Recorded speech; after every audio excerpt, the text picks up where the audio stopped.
On April 6, 1917, America entered World War I. At the time, America possessed the 17th largest army in the world. To prepare itself for the war, America would undergo massive mobilization. Every aspect of society was mobilized for the war effort, and with the Selective Service Act, large numbers of troops began pouring into training camps from every corner of the country. As America prepared itself for war, an unwelcome visitor was discovered in these camps, a deadly virus that would make its home amongst the mobilizing American troops. The very conditions of mobilization, the crowded camps, the transfer of troops across the nation, and an overabundance of vulnerable victims would serve to create the perfect recipe for an epidemic, and it came to be called Spanish Influenza.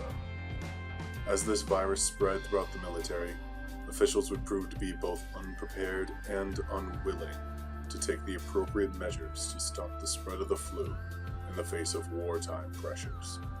The unwillingness on the part of these officials would be the cause of thousands of unnecessary deaths of servicemen and civilians alike.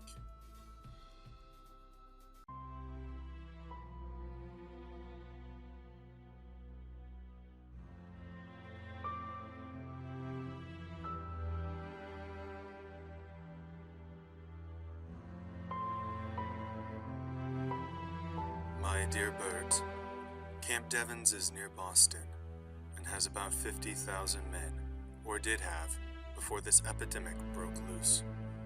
It also has the base hospital for the Division of the Northeast. This epidemic started about 4 weeks ago and has developed so rapidly that the camp is demoralized and all ordinary work is held up until it has passed. All assemblages of soldiers are taboo.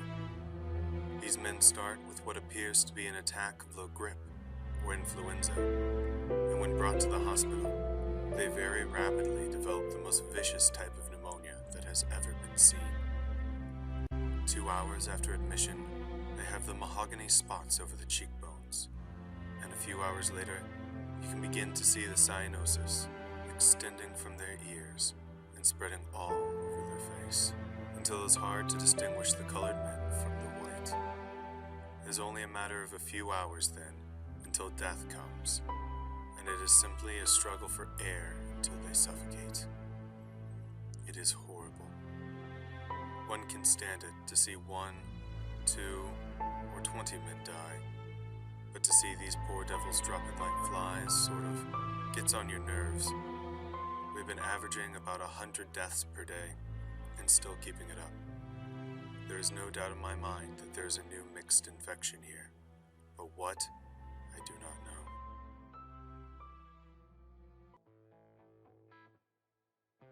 There are several competing theories as to the origin of the Spanish flu, as the flu appeared at almost the same time in various locations across multiple continents.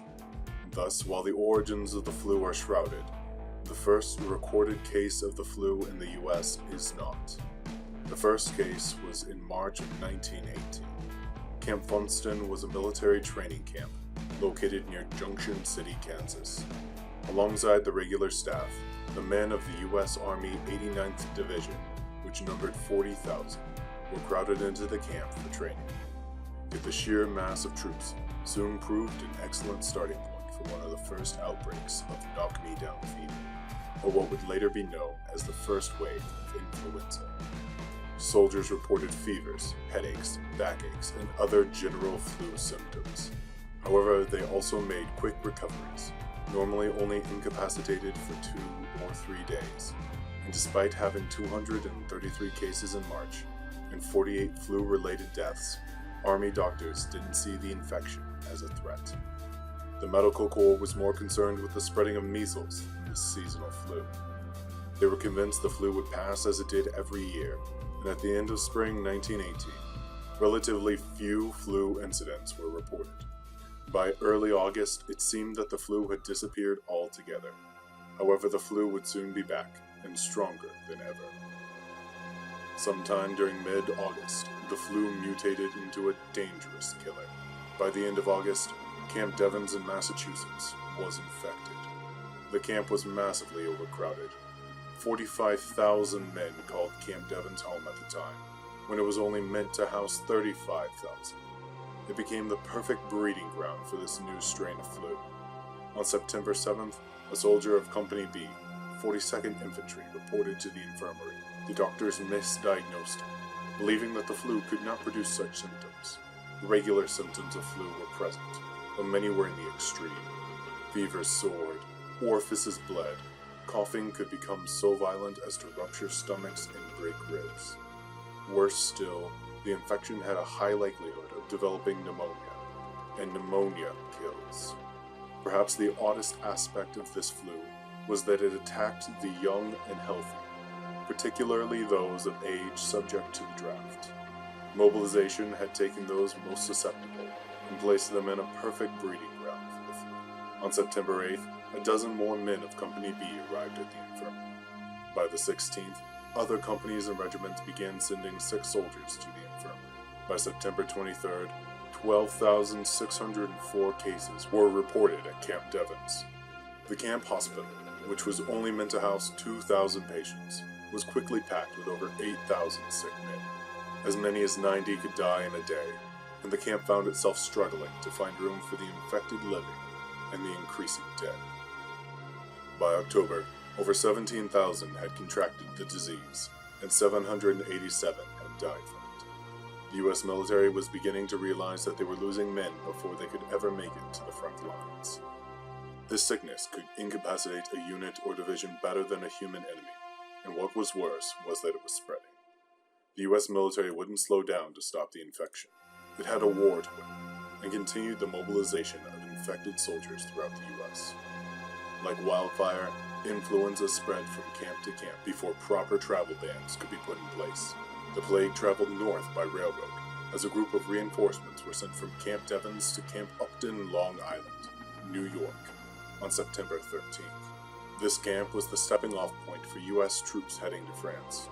Within days of the troops' arrival, Camp Upton was infected, and hundreds of troops soon became sick. The camp commander put out a quarantine, stopping anyone from entering or leaving except on urgent business. Unfortunately, the pressures of war stopped this quarantine from being effective, as all too often military business was considered urgent. The flu continued to spread throughout the military, appearing next in Camp Grant, Rockford, Illinois. As if a switch had been flipped, troops became ill, with 70 troops first being admitted on Saturday, September 21st. This number would continue to increase to a high of 788 admissions on September 29th alone. The flu overwhelmed all the staff, pushing them to their limits. Barracks had to be converted to medical wards, increasing sick beds from 10 to over 4,000 in just 6 days. Medical personnel caught the flu and some became very ill. Just as the flu admissions began to subside, pneumonia began taking hold of the troops. The death toll soared. By October 1st, it exceeded double digits on a daily basis. By the 5th, it had climbed to over 100 a day. The mounting deaths took their toll on the camp, overwhelming facilities and staff. The camp, built the previous year, was only designed to handle 4 dead bodies a day. Thus, the corpses began to pile up. With no other way to deal with the bodies, officials made deals with undertakers to haul away the bodies at $50 apiece. These camps were only the beginning. The flu had reached the West Coast by October 8th, infecting Camp Fremont near Palo Alto, California, and Lewis, south of Tacoma, Washington, on the 9th. Quarantine methods were put in place, but they were often ineffective. Acting Army Surgeon General Charles Richard sought to control the spread of the flu by stopping movement in and out of infected camps. His plans would also slow troop movements to France by lowering troop ship capacity by 50% and starting a week-long quarantine before the voyage. This quarantine plan would have brought mobilization to a near halt, protecting soldiers from infection, but crippling the war effort. The Army Chief of Staff, Peyton March, was only willing to slow mobilization slightly, and thus only enacted some of Richard's plans. He was soon questioned by President Wilson, as to why he had not implemented better quarantine methods. His reasoning was that troop movement to the front or even inside the country could not be stopped, or the Germans would take it as a sign of weakness.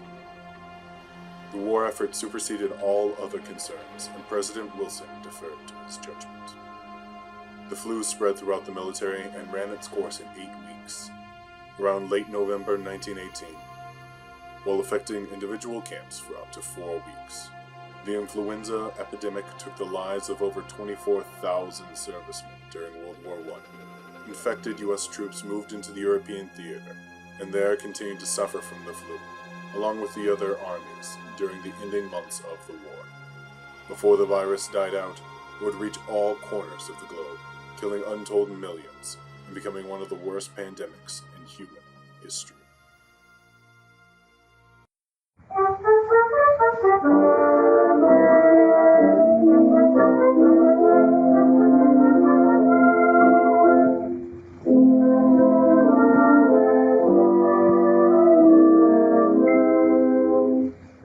I've heard the prayers of mothers, some of them old and gray. I have heard the prayers of others, for those who went away. Oftentimes the prayer will teach one the meaning of goodbye. I felt the pain of each one, but this one made me cry. Just a baby's prayer at twilight,